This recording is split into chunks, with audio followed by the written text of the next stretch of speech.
In this video, I'll guide you through upgrading from an older hard drive to a newer SSD. I know it sounds complicated and you may be worried about losing your data, running into errors, or having to reinstall Windows entirely, but the good news is almost all critical steps can be fully automated with a single click. Let's begin with some preparation. Now first check if your motherboard has an M.2 slot that looks like this. If it does have a free one, you can buy an NVMe SSD that kind of looks like this. If not, you can get a SATA SSD that will plug into ports that look like this.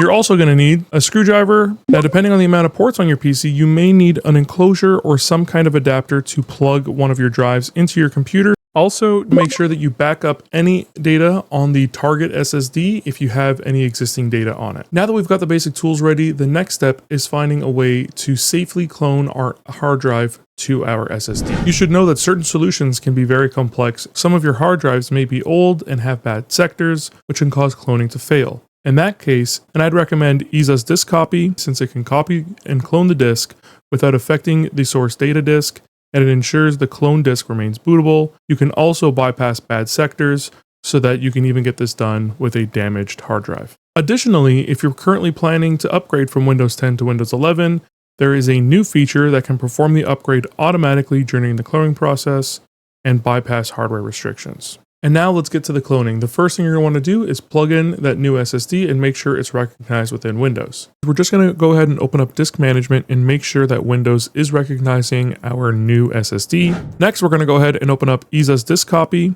Now, the two that are most important are disk mode and system mode. Disk mode will copy the entire disk, and system mode will only copy over the necessary partitions for copying over Windows. So today, we're going to go ahead and use system mode. We're going to choose our target disk, and that is going to be this 1 terabyte Yoda Master.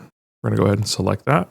We're going to press next, and now we're going to see the way that it's going to auto fit their contents to our new larger disk. So this disk is only 120 gigabytes, whereas the new one is 1000 gigabytes or a terabyte. And we can see here that it's going to keep the other partitions relatively small or the same size as they are now, but it's going to expand the C partition to as much space as possible, which is what we exactly want to see.